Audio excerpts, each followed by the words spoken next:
engineer. Very good. Sana lahat ng kontraktor ganyang katitino. Palakpakan natin. Dahil DPWH, kaninong opisina yan? Office of the President. Baka marinig tayo ni Bongit. Malapit lang siya rito. Kunti na lang, ilang kembot na lang. Yun dyan yung bahay niyan. Palakpakan natin si President Bongbong Marcos. Salamat.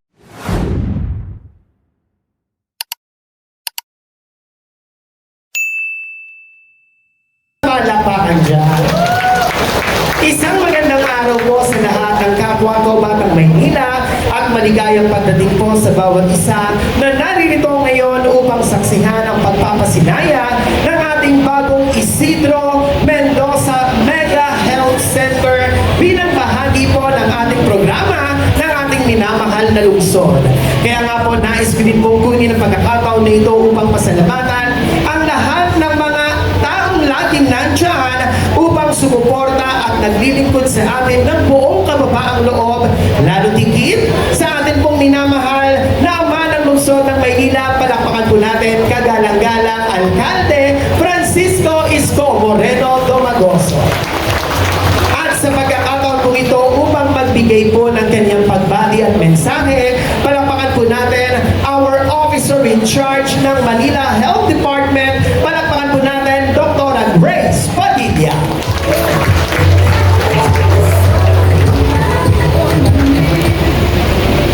Sa ating kagalang-galang na Mayor Francisco Isko Moreno Domagoso, sa ating Vice Mayor Angela Leite Atienza, sa ating physician in charge, Dr. Benedicto, sa ating kagalang-galang na councilors ng District 6, sa mga department heads na nandito, Engineer Andres, Engineer Sada, aking district health officers na full support na mula District 1 hanggang District 6, wala silang choice. Ang ating minamahal na directors ng hospital, Dr. Tan, Dr. Maradi, Dr. Pastorales, ang ating consultant sa Manila, wala din po kayong choice, ma'am. And then ating representative from the DOH is Michelle Tagakay.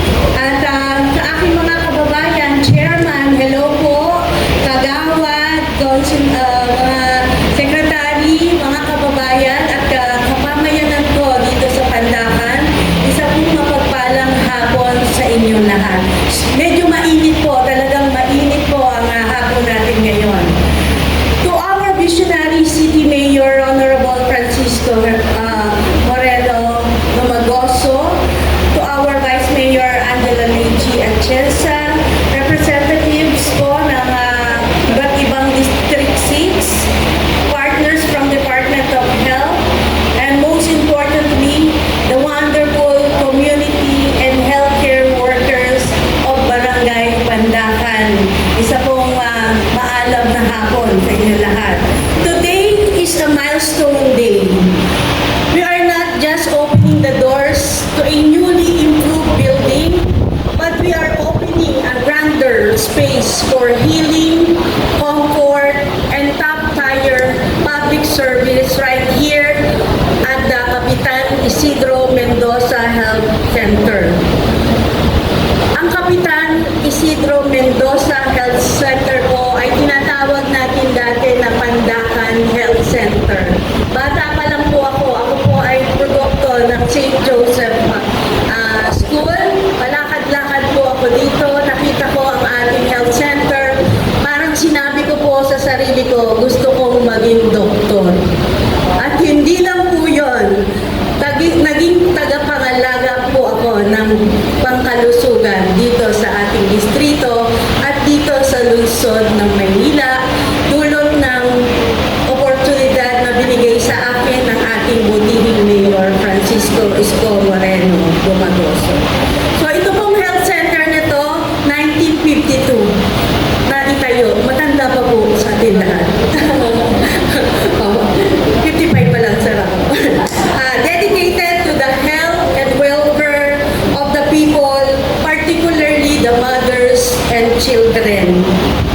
The present name was adopted upon the recommendation of the Pandacan Seniors. So palakpakan po natin talaga ang ating mga seniors. Pandacan Seniors Ladies Association to honor the memory of the late Kapitan Isidro Mendoza. Meron pa po itong library. Dati po rin ako nagpupunta doon at nagbabasa-basa. Okay?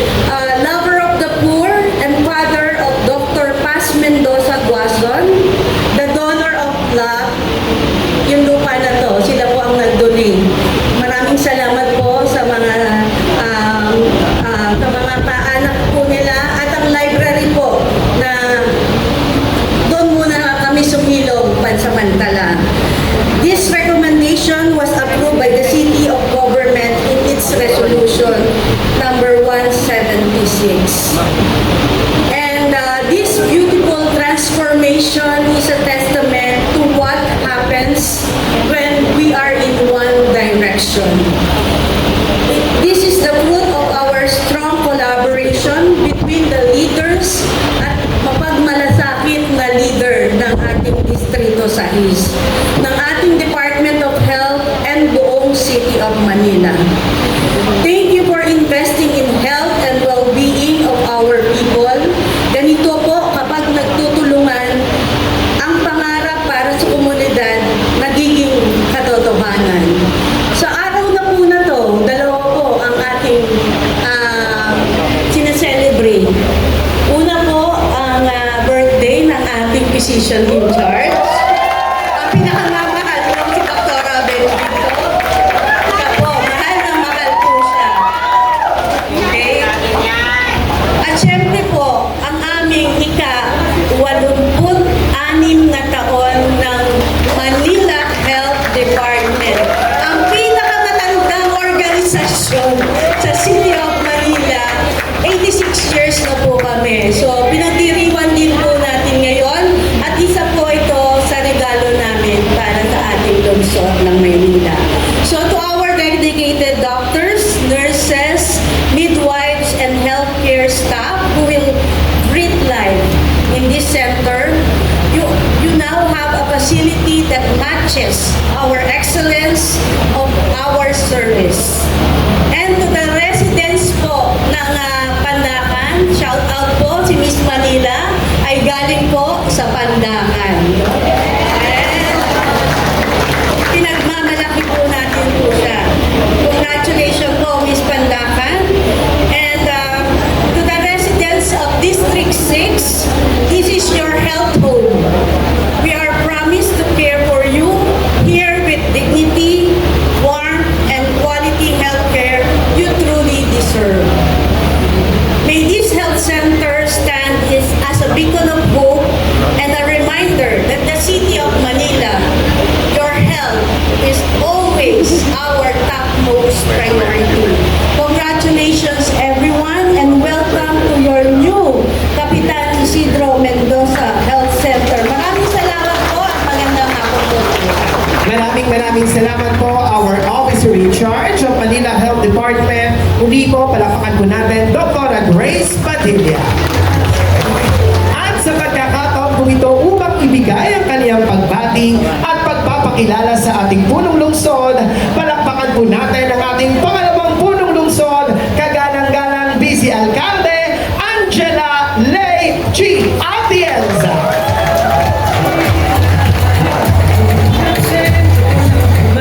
Magandang araw sa inyong lahat. Ano ba? Gabi na ba? O hapon ba? Sa totoo lang, pagkasama si Yorme, hindi mo na alam kung umaga, hapon o gabi. Basta tuloy-tuloy lang ang trabaho. Kaya palakpakan natin ang ating napakasipag at napakagaling na alcalde na si Yorme Escobar ng negosyo. At palakpakan din po natin ang lahat ng narito sa inyong harapan na gumawa ng paraan para maisakatuparan ito. And together with DPWH, who collaborated in making this possible, palakpakan din natin sila. I'll be honest with you, madali po ang aking trabaho dito. Dahil sa lahat ng plano ng ating alkalde, yan din po ang plano ng aking puso. Kaya together with the councilors right in front of me, hindi rin po sila natutulog para siguraduhin na ang 13th City Council ay tatayo para sa plano ng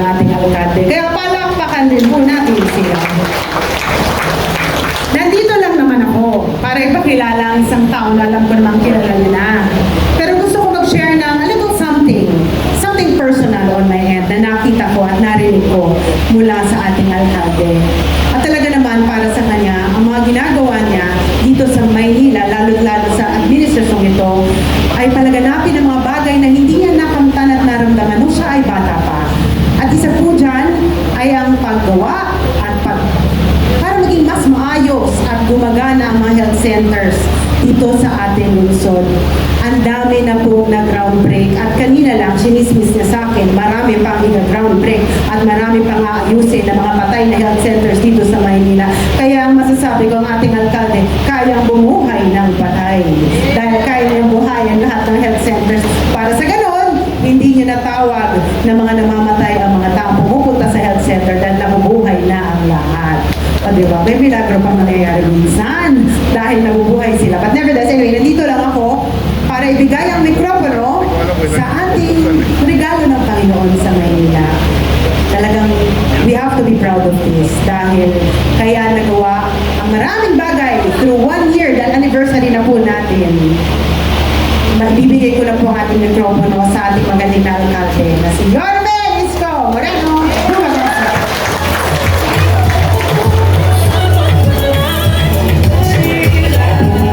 Sa ating mga barangay chairman, kagawad, na nandito, barangay official, hi! Sa aking mga minamahal na lolo at lola, hi!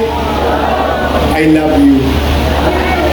Excited ako sa mga senior citizen ng Pandakan.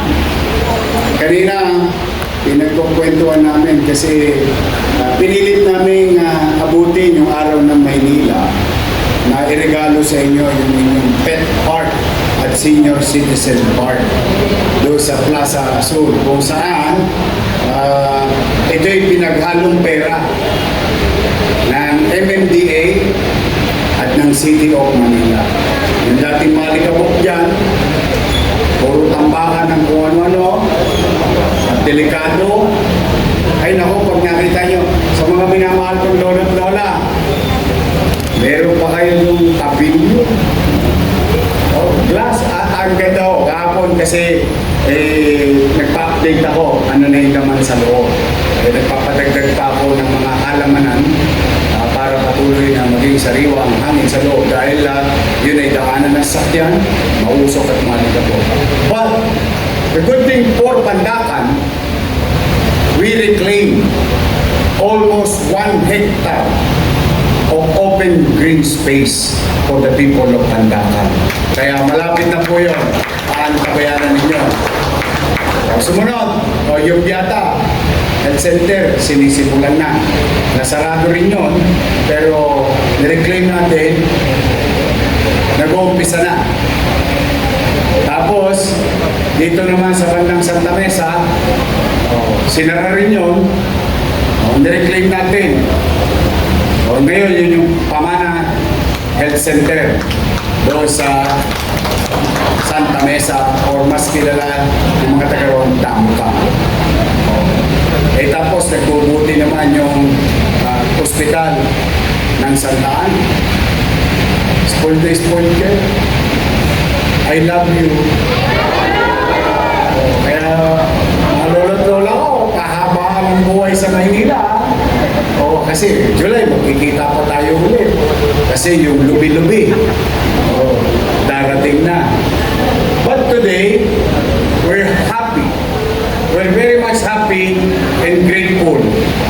Mga taga-Pandakan, iparamdam natin, hindi naman yung lagi na lang silang sinisisi. Ngunit sa araw na ito, bagay lamang na ibigay natin ng pagpupugay sa ahensya ng gobyerno na sa kasalukuyang maraming kinakaharap na hamon or inuusig pa nga yung ilan sa kanila. Dala ng mga iskandalong naganap sa nagdaang panahon. Ngunit, sabi nga natin sa isang kain ng kamatis, may ilang bulok pero may ilang matitino. Kaya mga taga-Pandakan, ipakita natin tayo mga batang Maynila, hindi matigas ang leg natin. Nalilingon natin yung taong naging mabuti sa atin. Palakpakan natin ang ating national government partner, DPWH. At gusto kong bigyan ng extra papuri rin yung gumawa. Engineer J.R. Palatino, yung ating contractor sana yun. Ang ganda ng ginawa mo. Eh, alam nyo, sa dami ng napagawa na natin, malayo pa lang nakikita ko na pagbalbon. Eh, ako masasabi ko, very good job, engineer. Very good job. Mabasa ka sana ng ulan. Sana lahat ng kontraktor ganyang katitino. Walang baka natin. At siyempre, hindi ko naman pwedeng i-public dahil DPWH, kaninong opisina yan? Office of the President. Eh baka marinig tayo ni Bongit, malapit lang siya rito. Konti na lang, ilang kembot na lang, yun yung bahay niyan. Talapakan natin si President Bongbong Marcos. Salamat sa kanila. Ibinuhos nila yung pera ng nasyonal dito sa lokal. Bagay naman na pakikinabangan ng ating mga taga-lungsod ng Maydan. Maraming salamat. Hindi natin yan pwedeng itanong. Now, tayo ngayon na parito upang ito'y magamit na ng mga taga-Pandakan. Eh, nandito yung ating mga partner sa DOH. O palagpakan natin, Dr. Maria Paz Corrales at Miss Michelle Tagakay. Sayang yung PhilHealth, sana naimbitahan ninyo. Hanggang ba?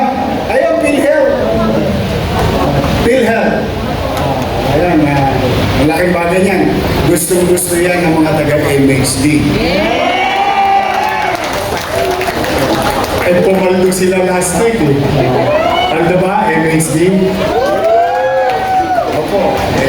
In fact, on top of whatever they're getting, their city government appropriated 317 million pesos to acquire equipments across MHD and mga hospital.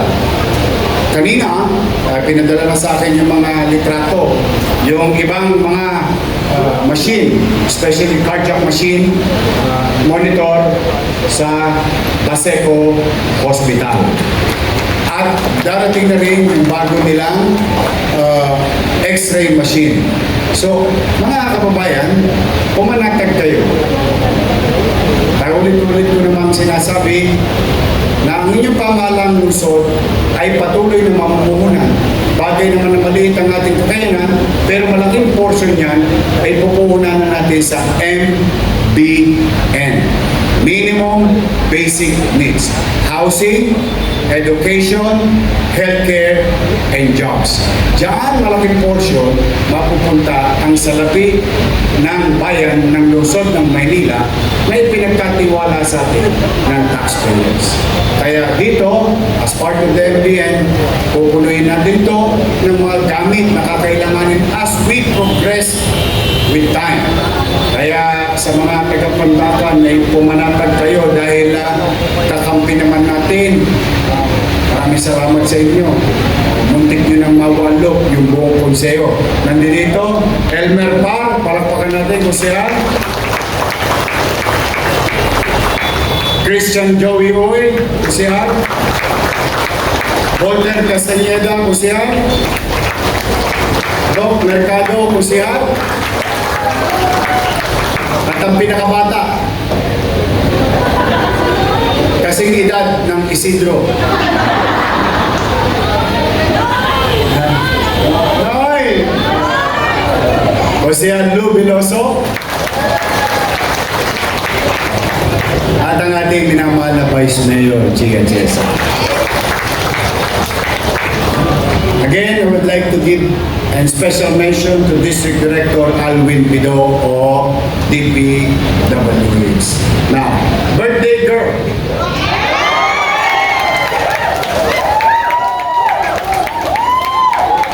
Paldo yan last week, baka naman.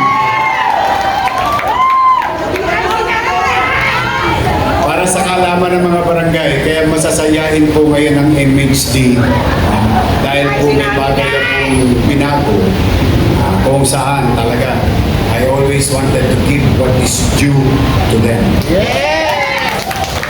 Masaya naman ako dahil nai-enjoy nila yung dapat at marapat na para sa kanila.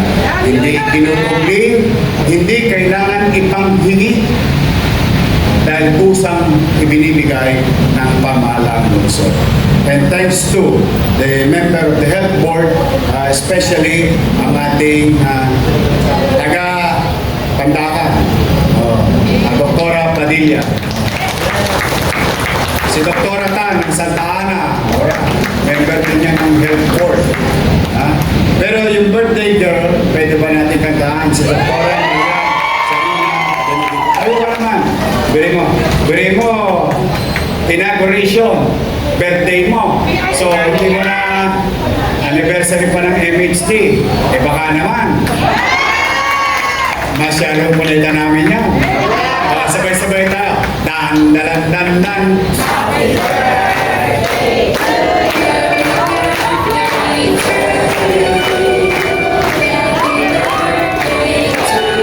Tatay ko, mga barangay chairman, mga kagawad, secretary treasurer, maraming salamat dahil hindi kayo natigil tuwing Sabado sa ating clean-up day. Thank you very much sa inyo. Nakita nyo naman, unti-unti kumaliwalas ang luso. Kaya hindi naman namin nagagawa yun ng kanila. Napakaking bagay na kapag ang barangay talaga is in synchrony with the city policy. You know, Manila is a very old city. In fact, it's the other way around. I'm proud of it. While we're old, we have a lot of story. We have a lot of history. That's why we wanted to call it Manila, My Manila. Because Manila is everyone's Manila. Kahit hindi taga Manila, may karanasan sa Manila. May bahagi ng buhay nila na nangyari sa Manila. Kita nyo ito. Tayo, ipinasa sa atin ng sulok. 1952, pamahalang lungsod, organisasyon, individual, nagkaisa, karoon tayo ng health center. Ngayon, bago at magagamit, maliwalas. In fact, gusto kong ipaalam sa inyo, medyo mukhang lamang kayo sa Kenya. Kumbaga sa Saranggola, may kabig ng konti sa inyo.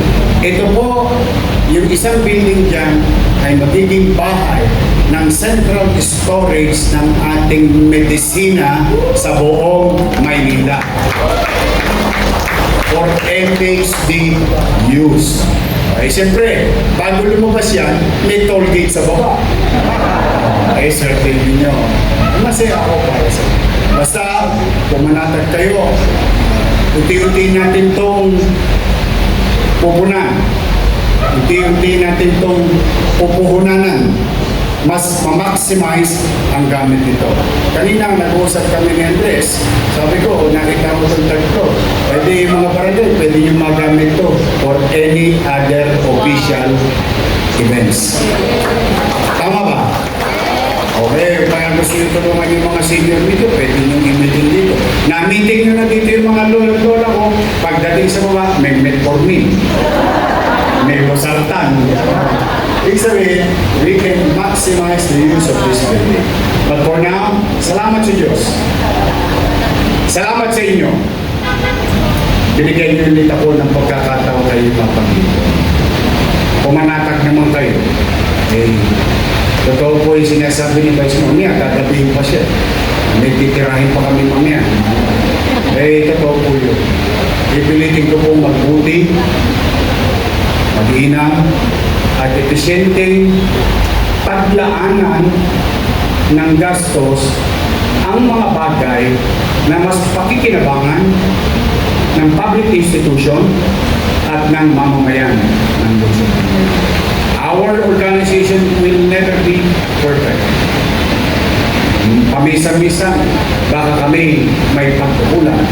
Kaya nga sinasabi ko lagi sa mga medical practitioner and non-medical practitioner na nasa harapan o nasa front line ng healthcare or delivery of healthcare. Sabi ko sa kanila, wala akong hihingi sa inyo. Ngumiti lang kayo, magaling na yung tao. Kasi pag nakita mo ang doktor, ang nurse, di ba? O yung empleyado ng gobyerno, ikinakausap ka, nakangiti. O di ba para bang gumaling ka na, nararamdaman niya na pinagpamalasakit ako nito. Kahit na tayo pamisa-misa tinutulang. Ayun po, pero tayo, ang pumutihan. May awa Diyos. Nakaraos nga tayo. Another 365 days, and next week, I have another good news for Manila Health Department. Yung pinakamal kaming health center sa San Nicolas na pinakamagandang health center sa buong mundo. May resort. Eh, di ba umulan, tumatagas? May balls. Walang biro. I'm really happy with District 6 medical frontliners natin. Hindi kayo na-destino doon.